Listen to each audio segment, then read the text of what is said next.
Directed, wrote, produced, and starred in the new movie Somewhere in Queens. Ray Romano is over here. It's on Hulu. I loved it.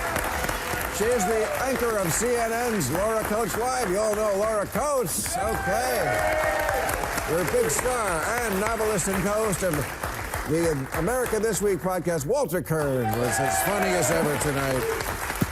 Okay, so these, I hold in my hand, these are the people write in, and here are their questions. We don't know what they are. What does the panel think of Oprah revealing she used a weight loss drug? How dramatically will drugs like Ozempic impact the obesity epidemic in America? Well, it's already happened. It's already, you know, and I think Oprah was very complimentary about Ozempic, right, already? I knew she'd used a drug because she kept the weight off.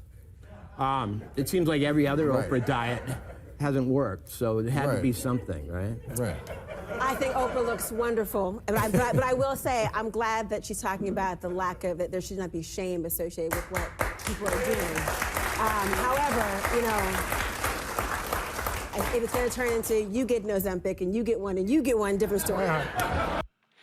Notice how, obviously, she didn't say the fact that Oprah lied huge. There was no talk about the fraud, no talk about the hypocrisy, no talk about the lying to millions and millions of her followers when she said, I need to keep it off.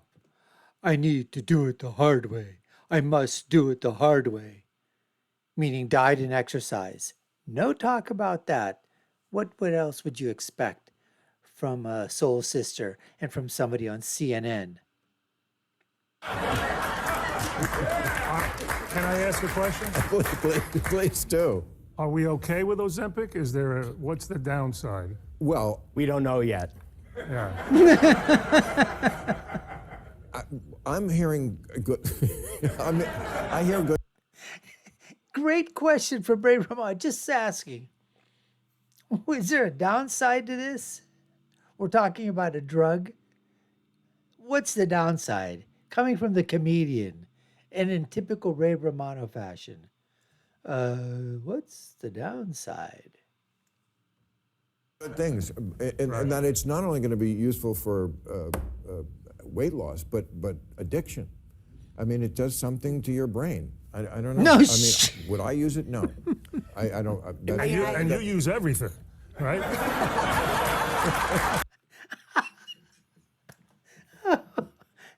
Score one. Ray Romano. Unbelievable. He, along with Jerry Seinfeld, right? Two absolutely just brilliant minds, comedic. I mean, incredible. Just basically, you know, right off the top. And I am a drug aficionado. Yes, you're right. Ray, this is for you. Do you think a show like Everybody Loves Raymond that appealed to people all over the political spectrum would be successful today in our polarized country? And you'll be more successful. I mean, it's what this country needs. But here I am answering for you.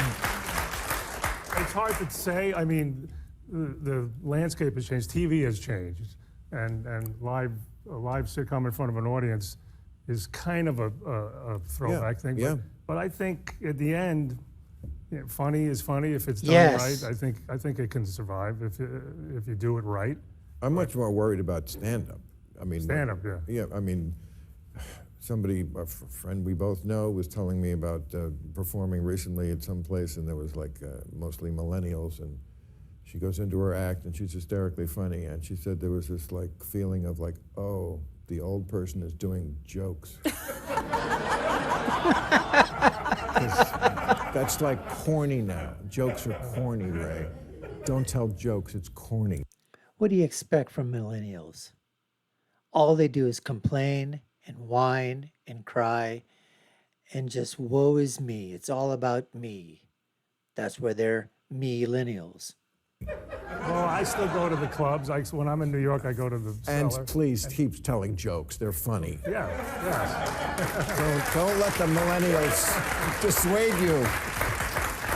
The next time you gotta tell them in acronyms. You gotta do the whole bit in just TTYL, FMFA, whatever it is. Yeah, it'll be a day where they don't laugh. They just go LOL, LOL. That's why she said something and he came right back with something. Just the mind of these people just works in a completely different fashion. That's what you got to worry about. Right. Okay. See, you are good at this. How will Shohei Ohtani's landmark $700 million deal with the Dodgers change baseball and professional sports? I don't know if it'll change it. It's just always moving up. Yeah, it's always been going That's up. why I invested in the Mets when I did. And people would say, "You're crazy. Why are you buying a piece of a baseball team?" I said, "Because sports is the one thing that always goes up, and it's because I did a piece on this one week. It's the one thing you can trust. Yeah. It's the one because I know that those people who play baseball, those are the absolute best 600 baseball players in the world. There is no favoritism. There's no nepo babies." In sports, you just got to show up and do the best. And, you know. It is a place, folks, where meritocracy wins out. All right? I mean, doesn't matter what color you are, doesn't matter what race you are, doesn't matter what ethnicity you are, doesn't matter about anything. If you can hit a ball with a round bat and do it 2.5 to 3 times out of 10 better than anybody else in the world, don't matter who you are, you're going to play. If you can kick a ball into a net, you're going to play. If you can throw a pass, a football for a touchdown, for a pass, you're going to play.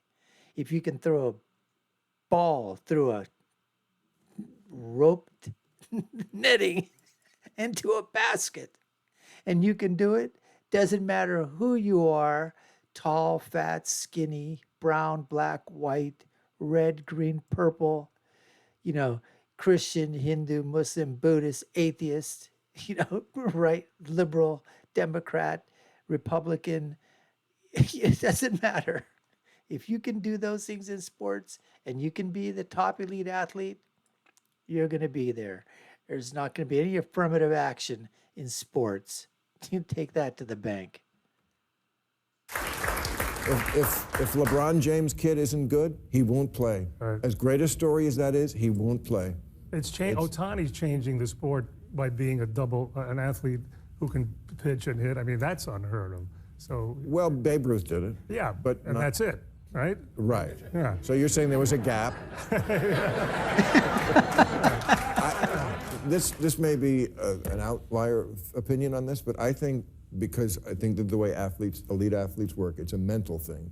You know, nobody broke the 4-minute mile, and then one guy did, and everybody did. Right. I think that'll happen with sport with this too. I think there will be other people who hit and pitch. Well, that's what I'm because saying. one That's guy- why he's going to change. That's how it's going to change. Oh, Yeah, right. yeah. Yes. Well, I got news for you.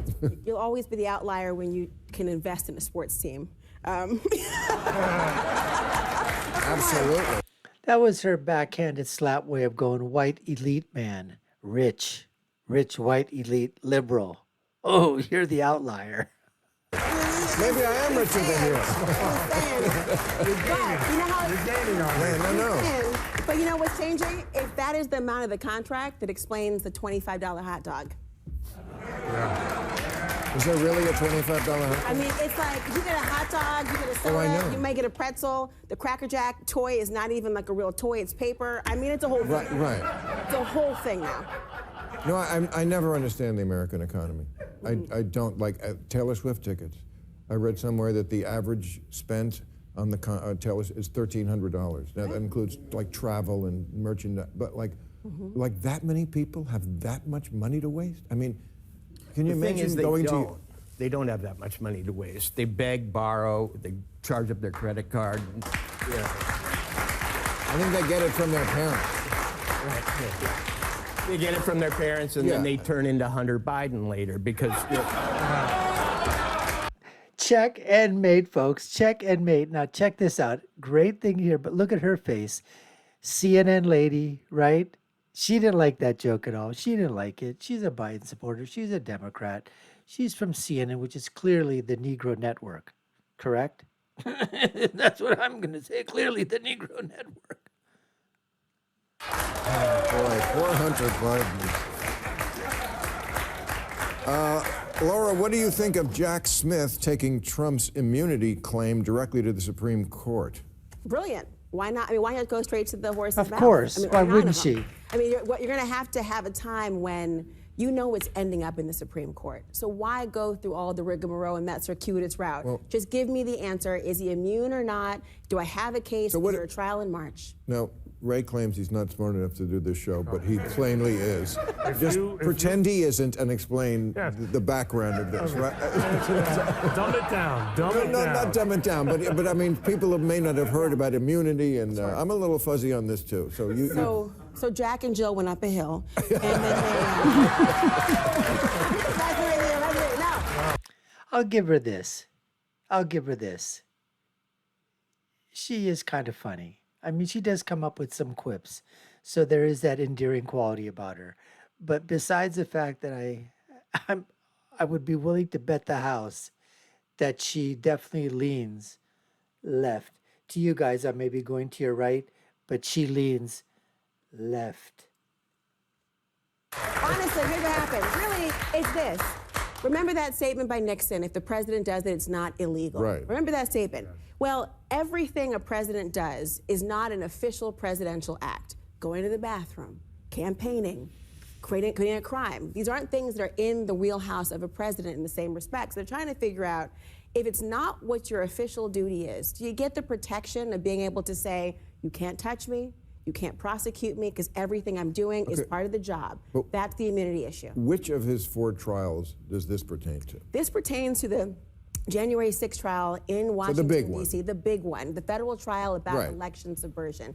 He's trying to claim that everything he said leading up to January 6th and really on January 6th was all part of a presidential duty, and therefore I can't be prosecuted. You got to know the answer to that question before you go forward with the trial, because if he's right, and if the court sides with him, a lot of these cases at the federal level go poof, gone. I saw today that Trump is beating Biden by Give her a little credit there. She put that in there succinctly. And, you know, I mean, you can have your opinions as to whether or not you think, Trump should be indicted in right versus left, Democrat, Republican, blah, blah, blah, all that stuff. But I think she put that fairly succinctly in terms of that if your Supreme Court is going to rule that presidents got immunity, then yes, what cases do you have? To begin with, there should be no cases at all. But now we got to run it up the flagpole all the way up to the Supreme Courts. by 10 points, 48 to 38. And only last month, Biden was up by 4. He lost 14 points in a month. And it's a month where the economy seemed to be getting better. It seemed like inflation is getting more under control. The stock market just hit a record high. What was the 14-point loss about? It can't all be Hunter Biden. I know we love to pile on Hunter Biden, but I don't know. I feel like people talk about the feelonomics, right? How I feel about something more than what the actual data is. And I'm far from my, home turf talking about inflation and everything else. I know how much milk costs. I know how much gas costs. I know how I feel about both. But people are not always on board and saying, you might be telling me all the wins you have, but if I don't feel like I'm winning, then I'm not winning and you won't either. Give some credit here. Again, very succinctly put that, you know what, you may be saying all the wins are out there, but I'm not feeling the wins. And listen, it does boil down to when you go into that voting booth, what have you done for me? Right? First, what's in it for me? Why should I vote for you? What have you done? How do I feel? How does my family feel? What's happening? And Laura put it pretty, she said, wins? You maybe have piling up those wins in your column, but they don't feel like wins to me. And if they don't feel like wins to me, we're not going to let you win either. I also, so riddle me this. I saw in the paper this week that somebody asked Biden if they thought he was the only one who could beat Trump, which I always thought was the whole reason why this person who, I like Joe, but I don't think he should be the candidate. But I thought that's the whole raison d'etre for the, he said, yeah, I think about 50. He said he thought 50 Democrats could beat Trump. Then why are you there? Who do we? And why? Name one. Who is the one? think that can be? Well, as James Carville said, he said any centrist Democrat, like 50-ish, a lot of it's an age thing, could do it. And I kind of agree. And Gavin Newsom's going to be on our first show. He looks like a pretty strong candidate to me. All right, we got to go. Thank you very much. Oh, I'm sorry. Did you want to? No, I was just going to say, everybody loves Ray. Oh, we like him too much for that. Thank you, everybody. Well, another great show here with Bill Maher and his guests. Hope you enjoyed it. Hope you enjoyed our reaction to it. And you've been watching the Dr. Nasir Shaikh Show. I've been your host. My name is Dr. Nasir. If you haven't done so already and we've earned your subscription, we'd love for you to subscribe to the channel, like, share, and follow us. You know what to do. Check out all our other video links. Some of them are above and below. And I'll leave you with my final thought, which has always been, when you're right, you're right. And when you're left, you're wrong. Until next time, folks, take care and stay safe.